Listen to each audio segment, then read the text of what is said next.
Video content success metrics. Essentially what you have is there's 3 parts to any video content that you do, whether it's a YouTube long-form YouTube video that's 15 minutes long, an hour-long podcast, or a 60-second social media video. There's 3 elements. You have, 3 elements, and then it makes up one whole video. So you have your hook. So it's basically the first thing that comes out of your mouth. What are you saying? Second thing is getting to the point. Like, you need to make sure you get to the point. And the third is the call to action. And then all of those things will deliver the value. So you're actually leading with value, honestly, like that's the conception. But those are the 3 parts to it. The problem a lot of people do, and you got to remember, when you have a short social media video, 60 seconds, you're already not working with a lot of time. So how you start it, how quickly you get to the point, and then you give your call to action matters the most. Now, here's the thing. As we're looking at this slide, CTR is click-through rate. That's the hook. These are the metrics that we look at. The hook is the CTR. The getting to the point, I don't have a better, I probably should come up with a better phrase than that, but that's honestly what it is. Get to the point is retention rate. Okay, and I'm gonna explain what these are exactly in just a second. But basically, the way that I teach when my video editing team is putting videos together, let's say, for example, we're chopping a podcast and we're putting like clips together from that, or you're recording videos specifically for social media. The 2 things that you could do to make sure a hook is a good hook is, literally ask yourself this, does it start with a bold statement or ask a bold question? If it's one of those 2 things, then that's a strong hook, okay? So let's say, for example, let's scroll through like my, let's say like this video on my YouTube channel is about how many podcast episodes should you put out. Okay, what my hook might be is, you ever ask yourself how many podcast episodes you should put out on a weekly or monthly basis? I'm going to answer that for you today. That's literally all it is.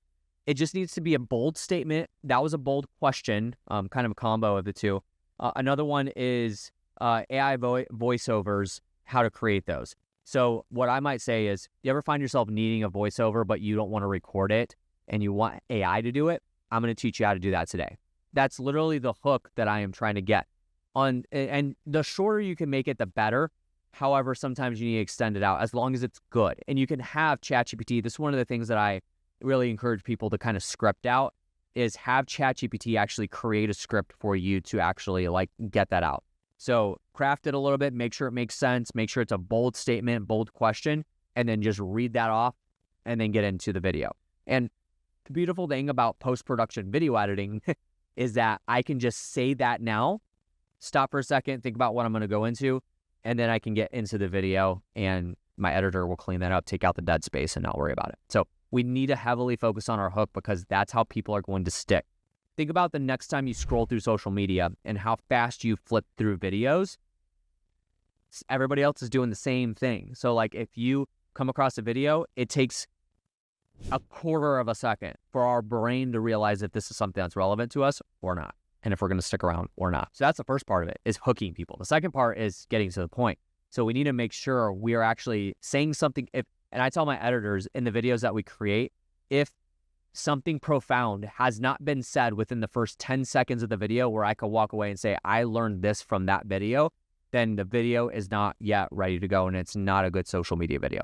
You need to make sure you get to the point and stop beating around the bush. One of the things that I do, and this is just a hot tip for my podcast, is when I get people on my podcast, the REI Marketing Weekly, I tell my guests, I don't allow you to introduce yourself on the show. The reason why is because most people don't know how to introduce themselves in less than 60 seconds. It takes normally 5 to 10 minutes for people to introduce themselves, and that's fine. That's just the way things are because maybe you have a lot to say. However, I want to get to the point. So when I first start the episode, let's see what happens here. I think this one was just like a straight chorded. Yeah, so we just jumped into it. But normally what I would do is I would start with a hook, and then I would say, today I've got Tony Javier, and here's the things we're going to talk about. Here's just a quick snapshot of who he is. Let's get into it. And we get into the video and make sure that I'm delivering content right away.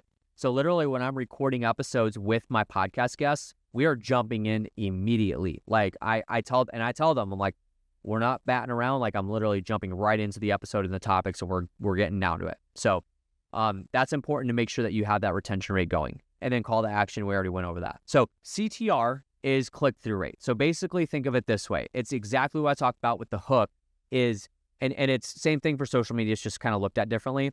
But on YouTube, if I have a YouTube channel that has videos going out, click-through rate is logged from people basically looking at the thumbnail and then the title. So they search for something, thumbnail or title, or it's on their For You page, and then they click on it because it's relevant to the search that they're looking for on a video. That's my click-through rates.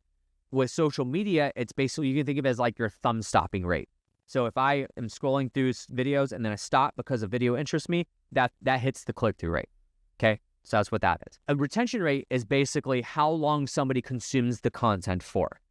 So if I have a 60-second a social media video and people watch, they stop the thumb, click-through rate's good, and then they watch 5 or 10 seconds of that 60-second video, my percentage of retention is extremely low. And then what the algorithm will do is it'll generate a formula for how many people watched the video and how long the average watch time was for.